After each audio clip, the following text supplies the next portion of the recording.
Seems legit. Hello again, my legitimates. Welcome back. Today we are taking fabric and doing almost a paper craft. So this is one of the releases from Inklings and the Kraken fabric. But what I have done is I have cut out all the bits and worked out how to attach them to my binder, which matches the other video of my pencil case. So now everything is perfectly matching and I think it looks amazing. So let's go make one. We are going to spend a lot of time at my ironing board at the moment. So I am using Heat and Bond Ultra Hold. Now you can buy it by the meter, or depending on where you live, you could also get it in like little packets, each their own. I only got half a meter, which is just over half a yard. It's like 5 centimeters, 2 inches difference. I've got my iron on no steam and hot. And then I've got this fabulous fabric. Now, I've still got a bit left, so I'm not actually going to take it from here because that could potentially be a strap of something else I want to make, and I'm just not sure yet. So I'm going to take it from this bottom edge. Now, I've got it upside down. I'm going to take this spider, this one, and well, let's just see. So I'm going to take definitely this bug here. Now, I'm just going to roughly cut them out, because we'll better cut them out once they're ironed on. So I want that one, and I want Mr. Spider here. Now I'm going to be careful for this bit because it gets close. Actually, I might just cut them both together because I do want the giant moth as well, so it's fabulous. Right, and I think I want this as well, and I'll take a different bee so I can cut through it like that. Oh, I wrecked it. Did you see that? I just chopped off its wing. But that might not be the end of the world because I could just have it kind of coming off. So we'll keep that one. But I'm going to get another moth. I definitely want the giant moth because it's fabulous. I don't know if I'm going to use all the bugs yet. I haven't decided. But the idea is we don't want to waste too much. Like I could just iron it on the back. But you might miss some of the bugs that you want. So we're not doing that. I will cut them out better once the heat and bond's on the back. I just don't want to do it yet. So here's a couple of bugs that I've got. I'm not worried about this because I actually already mentally have a plan to deal. So this is the rough side, which is the glue side. So now I'm just going to come along here and put them really close together like this. I had a little bug. Where's my little bug gone? I know I cut a little one. I don't know. I'll find it in a minute. Right, so this is a Teflon sheet. And I'm just going to iron this onto the back. Now, this is the Heat and Bond Ultra. So the idea of this particular stuff is you can iron stuff on and not have to stitch it as well. Like the glue's meant to be that good. Which is good because we're putting it on cardboard. So I'm just hoping that that's going to work out. I will also want a couple of bugs.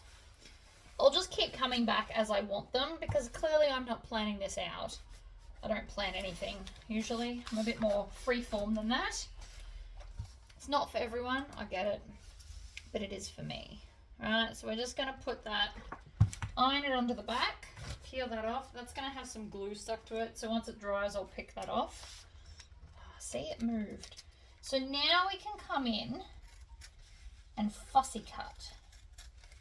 So I'm going to get really close and cut around. It also makes it a bit stiffer and easier to cut now. Now, yes, I'm cutting through paper, which is not the best for my scissors, but I'm okay with that. I can always sharpen them. You can always use a different pair as well. Like little scissors might also be super handy right now. But I'm just leaving a little bit of a border because the white background is actually perfect for this.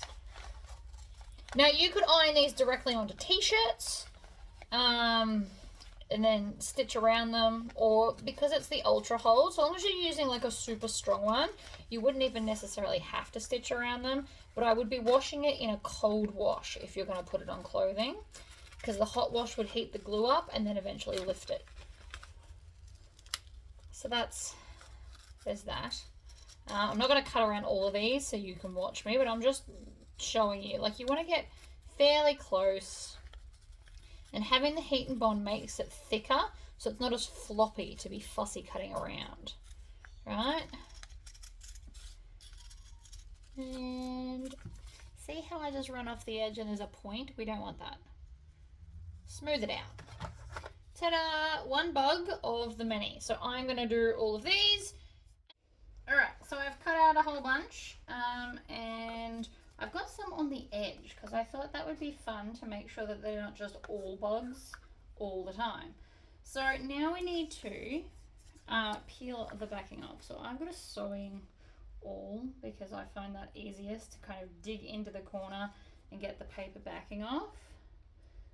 Or you can just kind of split it like that.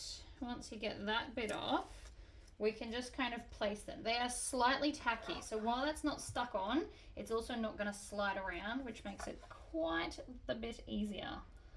The hardest bit's always getting off that first little corner, and then as long as you're gentle, you don't want to rip anything dramatically, we can take them all off. Now, I might add more bugs later, but this I feel is a really good start.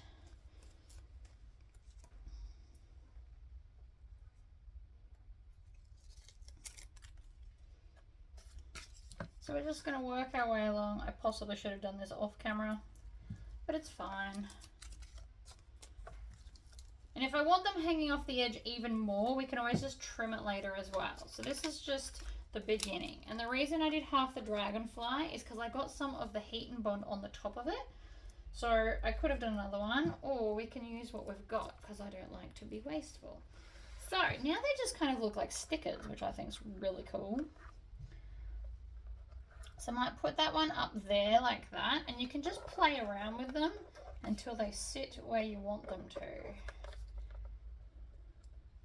Like that, and then this one's going to go up in this corner along that edge. I like that. It kind of looks like really cool stickers. So here's the potentially tricky part. This is going to move, but I'm just going to take my iron. I've got to wait till it heats up now. When it flashes, it's on a break. But they do very much look like stickers, but they're fabric stickers so that things can match. I love matchy-matchy, if you didn't already kind of pick that up. So I'm just going to put this on, hold it over, and then move to the next one.